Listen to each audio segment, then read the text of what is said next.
प्रायोजक हैं शिखर चंद, सरला जैन, पारस मीना, महावीर प्रमिला, अशोक नमिता, संतोष वीना, ऋषभ अनीता। पुत्र पुत्र वधू CA Abhinav, CA Priya, advocate Himanshu, advocate Neha, doctor Shubhanshu, doctor Prajvi, पुत्र पुत्री अनुराग, आर्ची, देवांशी, जयांशी, पौत्र पौत्री अरुषा, अनुष, अरहम, मायशा, व्यांश एवं जैन कौटल्या परिवार 12 राजस्थान। पुत्री दामाद अनुभा आदित्य, आशिमा लक्ष्य, अनीशा आयुष, अनुकृति राघव, सुकृति अनुभव, दोहिता अयांश अर्निक, बहन बहनोई शारदा अरविंद बिलाला, मंजू अशोक सोगानी, राजेश सुभाष सेठी, निर्मला अरुण पाटनी। तो 70 साल के व्यक्ति से कहा कि दादाजी, बाबूजी, आप थोड़ा मंदिर आया करें, इस उम्र में अभिषेक भी करो, पूजा भी करो। कहाँ बैठे रहते हो, गप्पे लगाए रहते हो। कोई यहाँ बैठे, वहाँ उठे, वहाँ बैठे, वहाँ से उठे, यहाँ बैठे। महाराज श्री अब उम्र नहीं बची धर्म ध्यान करने की। अब हमसे बैठा नहीं जाता है। खड़ा एक दादाजी 84 साल के आए। मैंने कहा देखो बाबूजी, आप अभिषेक मात्र कर लो। बोले महाराज जी मेरे से खड़ा नहीं होता है। हुआ जाता है, बताइए। एक कह रहा है अभी उम्र कहाँ है धर्म ध्यान करने की, और एक कह रहा है अभी उम्र कहाँ है धर्म ध्यान करने की। ऐसे व्यक्तियों को समझा पाना बड़ा मुश्किल है। संत कहते हैं फुर्सत से धर्म मत करना, फुर्सत निकाल करके धर्म करो। तुम्हारे जिस तरह से घर के कार्य तुम फुर्सत निकाल करके करते हो, बाहर जाते हो, मिलने के लिए जाते, शादी संबंध के लिए जाते हैं, कोई फंक्शन के लिए जाते हैं, किसी प्रोग्राम में जाते हैं, व्यस्ततम जीवन में से भी तुम टाइम निकाल लेते हो, दुकान बंद कर देते हो। काश यही सोच तुम्हारी प्रभु के धर्म ध्यान के लिए, स्वाध्याय के लिए, गुरु भक्ति के लिए, प्रभु भक्ति के लिए यदि हमने टाइम निकाल लिया तो समझ लेना तुमसे बड़ा धर्मात्मा दुनिया में कोई और नहीं है। आप लोग धर्मी तो बन गए, आप लोग धर्मी तो बन चुके, पर धर्मात्मा कब बनोगे? रोज मंदिर आते धर्मी हो, प्रवचन सुनते धर्मी हो, पर उस धर्म को धारण भी तो हमें करना है। मंदिर आते दर्शन करते ही थ्रो भागे जैसे मंदिर पकड़ रहा। अभी 2-3 सज्जन जाप चल रही थी, उन्हें जाप सुहा नहीं रही होगी, उठ करके गए। उनके पतिदेव भी पीछे से चले गए।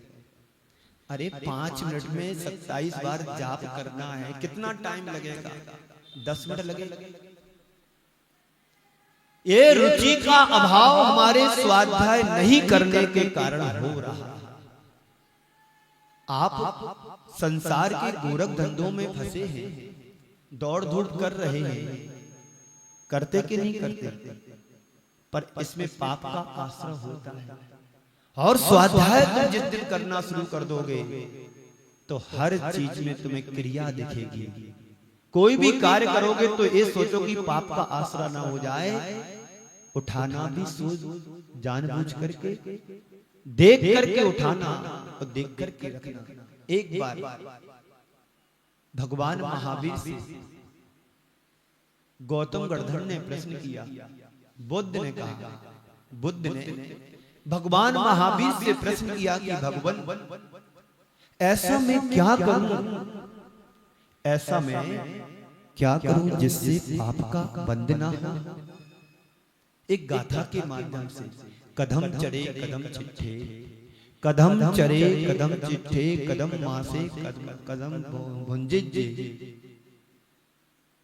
कैसे चले, कैसे उठे, कैसे बैठे, कैसे खाएं, कैसे पिए, ना पावदी बज्जम, जिससे पाप का बंध ना हो।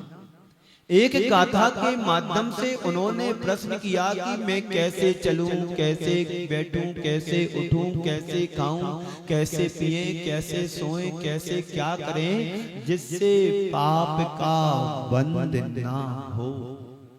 आप लोग सोच रहे होंगे कि भगवान महावीर ने बहुत बड़ा ग्रंथ लिखा होगा, उत्तर में बहुत बड़ा उत्तर दिया होगा कि रोज पूजन करने आओ, 24 घंटे में 12 घंटे मंदिर में रहो, तभी पाप का बंध रुकेगा। घर गृहस्थी में तो पाप का बंध रुकेगा नहीं, हर चर्या के साथ पाप जुड़ा है। मुनि बन जाओ, सन्यासी बन जाओ, घर छोड़ दो, प्रतिमाओं को धारण करो, ऐसे बड़े बड़े उत्तर दिए होंगे। नहीं, बहुत छोटा सा उत्तर दिया, बहुत 2 शब्दों में उत्तर दिया गाथा के माध्यम से। जैसा प्रश्न स्वयं चले सावधानी पूर्वक चले। स्वयं कदम की जगह स्वयं शब्द जोड़ दिया। स्वयं चरे सदा, स्वयं चिट्टे, स्वयं मासे जट मासे, स्वयं भुंजे ना पावदी। सावधानी पूर्वक चले, सावधानी पूर्वक बैठे, सावधानी पूर्वक उठे, सावधानी पूर्वक सोएं, सावधानी पूर्वक खाना खाएं, सावधानी पूर्वक भोजन करें, सावधानी पूर्वक अपनी जीवन की क्रिया करें। ना पावदई बंधन, इससे पाप का बंध नहीं होगा। कैसे चले तो सावधानी पूर्वक चले। ये कहां मिलेगा? जब शास्त्र का स्वाध्याय करेंगे तब। और स्वाध्याय करने का समय भी अपने पास नहीं है, क्योंकि हमने पहले से एग्रीमेंट पेपर पर साइन कर दिए। जब तक जिएंगे संसार में जिएंगे, संसार के कार्यों के साथ।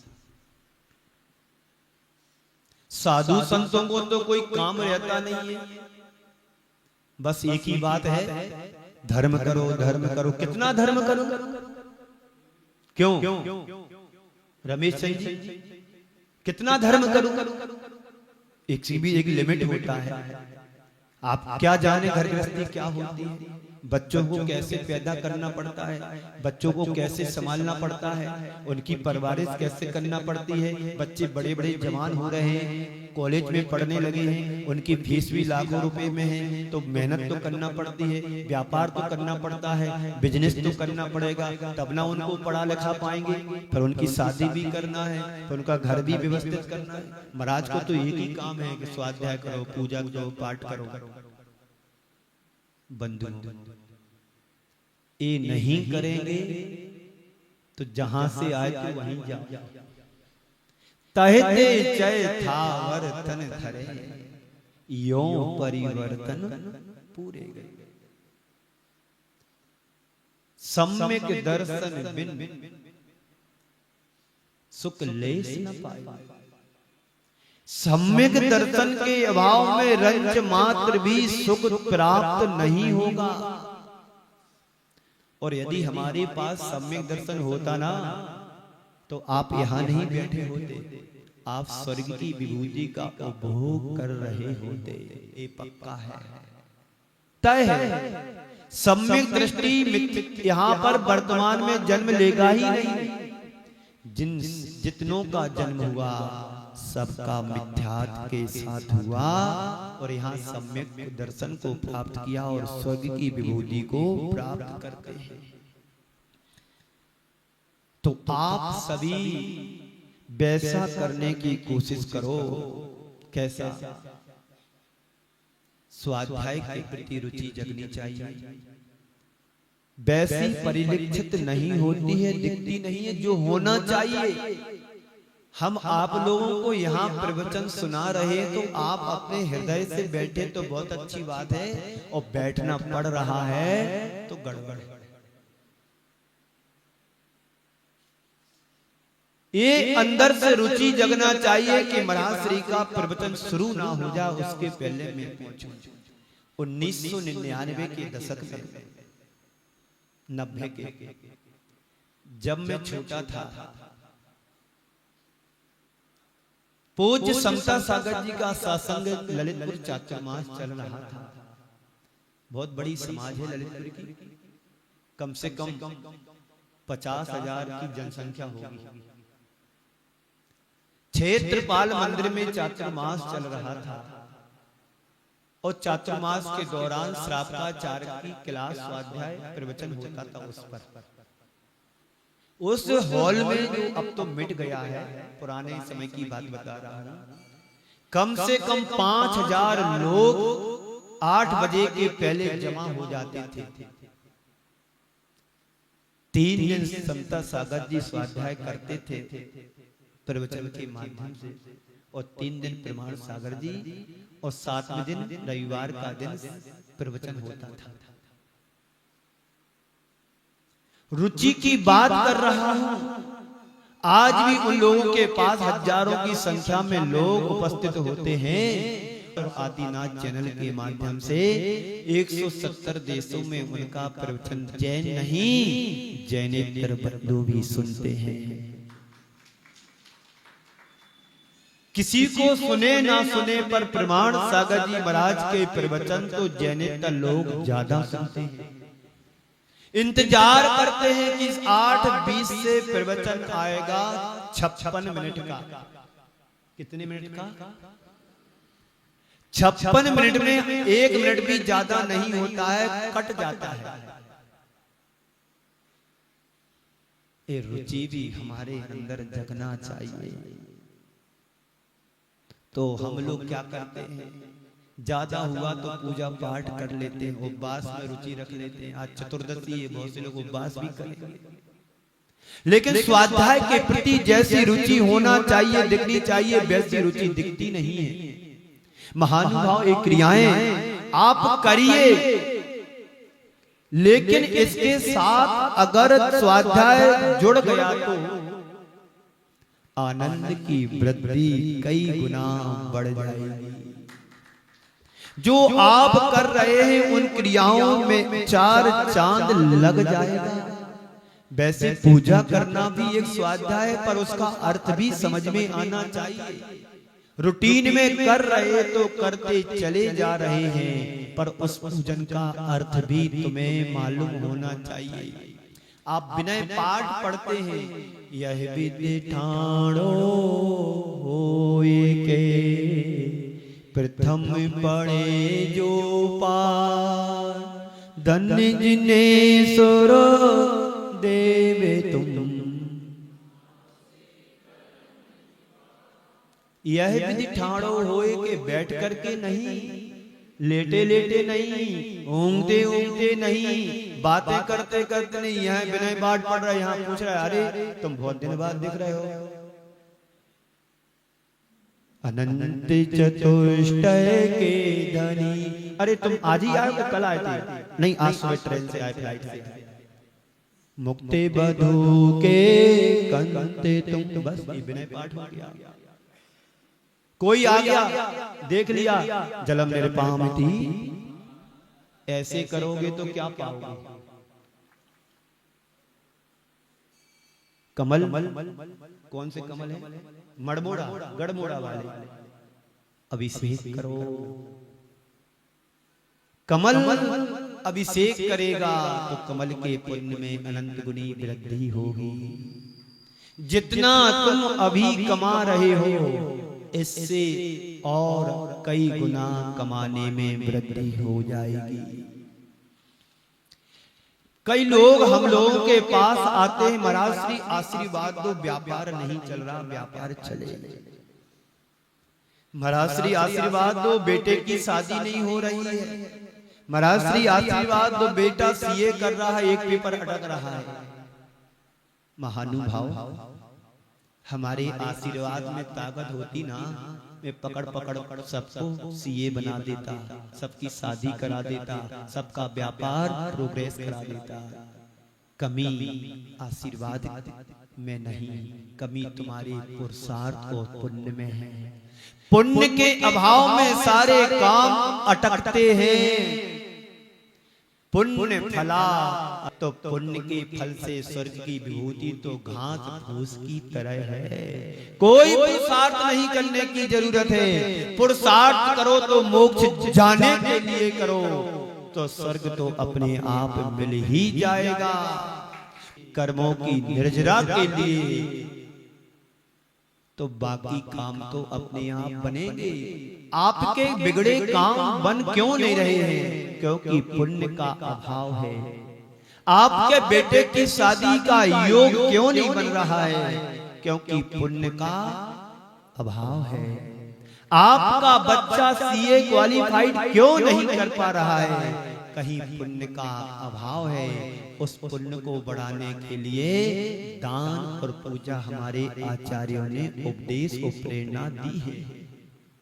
आप स्वाध्याय करेंगे तो महापुरुष जितने भी हुए हैं सबने पुण्य के द्वारा श्रेष्ठी पद पाया, और श्रेष्ठी पद पाने के बाद दान और पूजा से जुड़े, फालतू के काम नहीं किए।